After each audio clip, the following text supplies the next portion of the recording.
Hver eru algeng mistök seljenda á kaupendamarkaði? Ef þú ert að selja íbúð í dag, 2026, þá getur þú kannski ekki notað sömu aðferðir og varst að nota hérna 2021, þegar það var mikill seljendamarkaður. Og það eru algeng mistök sem fólk að gera á kaupendamarkaði sem ég ætla að fara hérna yfir. Og fyrstu mistökin eru að verðleggja of hátt. Á kaupendamarkaði fyrsta vikan á markaði sú besta. Og það þegar flestir svona áhugasamir kaupendur sjá eignina og ef hún of hátt verðlögð þá fólk að fara einhvert annað. Það svo margar eignir á sölu að þau ekkert að skoða því neitt. Síðan eftir kannski nokkrar vikur þá ertu búin að lækka eignina og svo kannski lækkar hana aftur og þá ertu komið með annan markhóp sem að leita að þinni eign. En þá ferðu oft bara lægra verð heldur en þú hefði fengið eða hefði bara sett rétt verð í byrjun.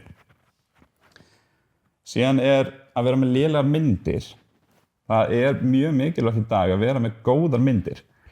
Af því að það kannski 50 aðrar eignir sem bara mjög sambærilegar sem fólk að skoða. Og til þess að fólk komi á þitt opið hús, þá þarft þú að vera með betri myndir heldur en hinir.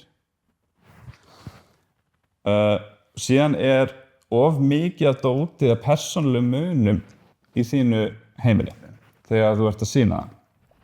Þegar þú ert með mikið af myndum og fjölskyldumyndum og persónulegum munum, þá sér fólk fyrir sér hvernig þú lifir, en það getur ekki séð fyrir sér almennilega hvernig þeir vilja hafa húsið. Og þetta hljómar smávægilegt, en það getur haft mikil áhrif á fólk. Og það best bara að hafa svona eins og svona blank canvas eða svona bara hreint og ekki of mikið af dóti inni til þess að fólk getur svona ímyndað sér hvernig það að vera þannig sjálft og hvernig það vill hafa íbúðina sína.